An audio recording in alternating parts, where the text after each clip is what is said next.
Nah, jadi salah satu produk yang perlu kita buat adalah dredging dan construction chart ya. Kita ingat bahwa yang namanya project hydrography itu paling banyak pasarnya itu di bidang konstruksi. Mau itu dia membuat sesuatu di atas sebuah apa ya dasar laut, mau dia itu maintenance, mau dia itu ya misalnya pipeline inspection, terus prelay pipeline atau cable, habis itu dan lain-lain sebagainya. Nah, itu semuanya adalah sub dari sebuah pekerjaan konstruksi.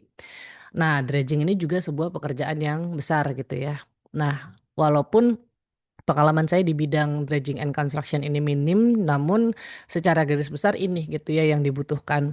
Jadi untuk civil engineer-nya atau apa ya sarjana teknik lautannya lah ya. Jadi kayak marine engineer-nya dia pasti punya plan, dia akan membuat apa di situ.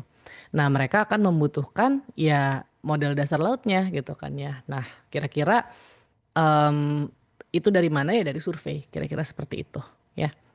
Nah, habis itu biasanya kita akan membuat sebuah chart yang dalam satu apa ya, dalam satu lembar itu ada beberapa informasi. Nah, ini yang saya harapkan kalian bisa buat nanti di tugas akhirnya ya. Jadi satu chart, yang satu ini kebetulan kita bisa tahu ini kedalaman ya. Itu multi beam. Nah, kalau yang ini dia memperlihatkan garis surveinya dia ya. Itu kan kelihatan tuh garis-garis sama mungkin di sini dia ngomongin objek-objek tertentu dan di sini kalau misalnya memang dia ngomongin pipa biasanya ini ada kayak kiloan-kiloannya gitu ya. Jadi ini setiap jarak ini itu berapa kilo gitu kan. Itu pos-posnya.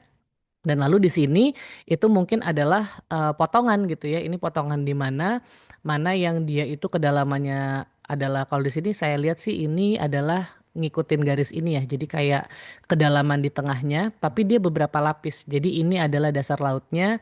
Lapisan kedua, lapisan ketiga dia ngelihat pakai SBP gitu ya.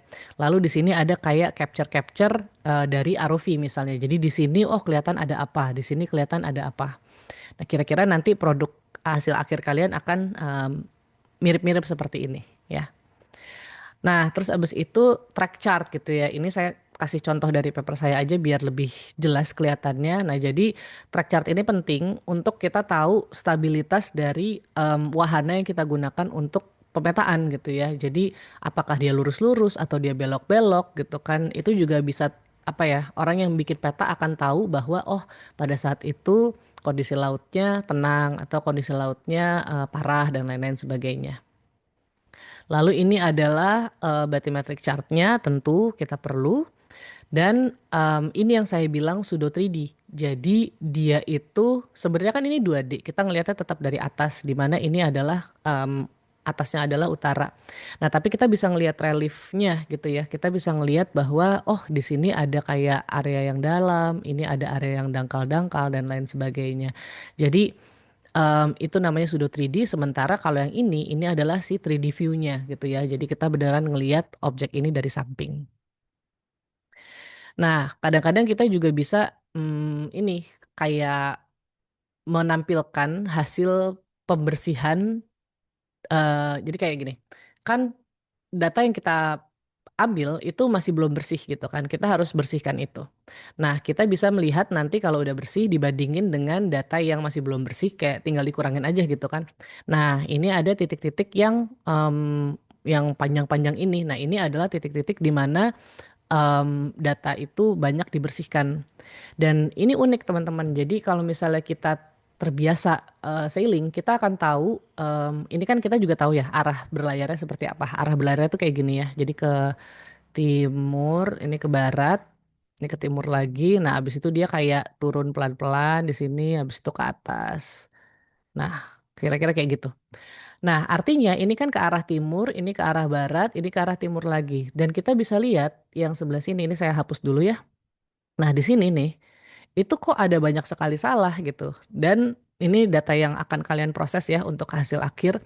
Nah, itu dia kayak miring-miring gitu aneh. Nah, itu kita bisa tebak gitu. Nah, apa yang terjadi di situ? Kenapa datanya banyak salah di situ? Nah, kira-kira seperti itulah ya. Jadi kalau misalnya ternyata, jadi itu makanya semua deliverable kita itu ada alasannya kenapa bentuknya seperti itu. Itulah gunanya survei report nantinya ya. Lalu profile sheet gitu, terutama kemarin kita sempat ngomongin timbunan dan galian gitu kan. Nah jadi kalau profile sheet untuk misalnya jalan itu kan ya itu ada pos-posnya, dia setiap berapa meter atau berapa kilo itu harus ada kayak profil-profilnya seperti apa gitu kan. Sama aja sebenarnya gitu ya kalau misalnya dibutuhkan misalnya di sepanjang pipa gitu kan, kan sebenarnya kita tinggal kayak kasih potong-potong ya setiap berapa meter. Nah potongannya ini kira-kira kedalamannya seperti apa gitu ya.